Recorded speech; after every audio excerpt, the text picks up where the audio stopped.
It's only 37 years old. 1977. You know, it's fun to hear parodies and it's fun to hear plays on these famous things, but there's nothing like hearing the original. An account of A Visit from St. Nicholas, or as it's more commonly known, The Night Before Christmas by Clement Seymour. 'Twas the night before Christmas, and all through the house not a creature was stirring, not even a mouse. The stockings were hung by the chimney with care, in hopes that St. Nicholas soon would be there. The children were all nestled snug in their beds, while visions of sugar plums danced in their heads. And Mama in her kerchief and I in my cap had just settled down for a long winter's nap. When out on the lawn there arose such a clatter, I sprang from my bed to see what was the matter. Away to the window I flew like a flash, tore open the shutters, and threw up the sash. The moon on the crest of the new fallen snow gave a luster of midday to objects below.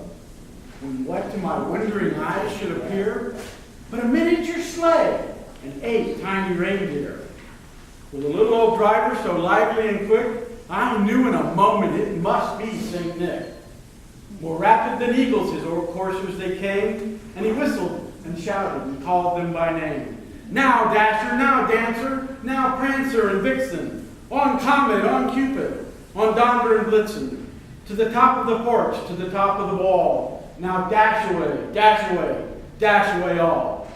As leaves that before the wild hurricane fly when they meet with an obstacle mount to the sky, so to the housetop the coursers they flew, with a sleigh full of toys and St. Nicholas too. And then in a twinkling I heard on the roof the prancing and pawing of each little hoof. As I drew in my head and was turning around, down the chimney St. Nicholas came with a bound. He was dressed all in fur from his head to his foot, and his clothes were all tarnished with ashes and soot.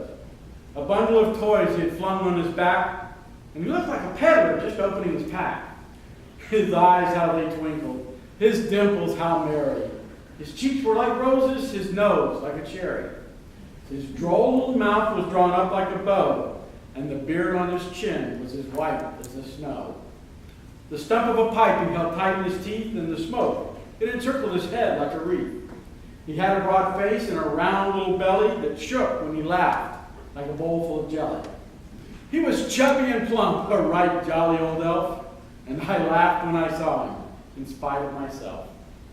A wink of his eye and a twist of his head soon gave me to know I had nothing to dread.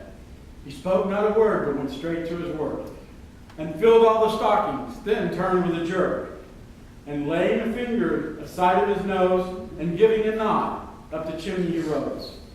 He sprang to his sleigh, to his team gave a whistle, and away they all flew like the down of a thistle.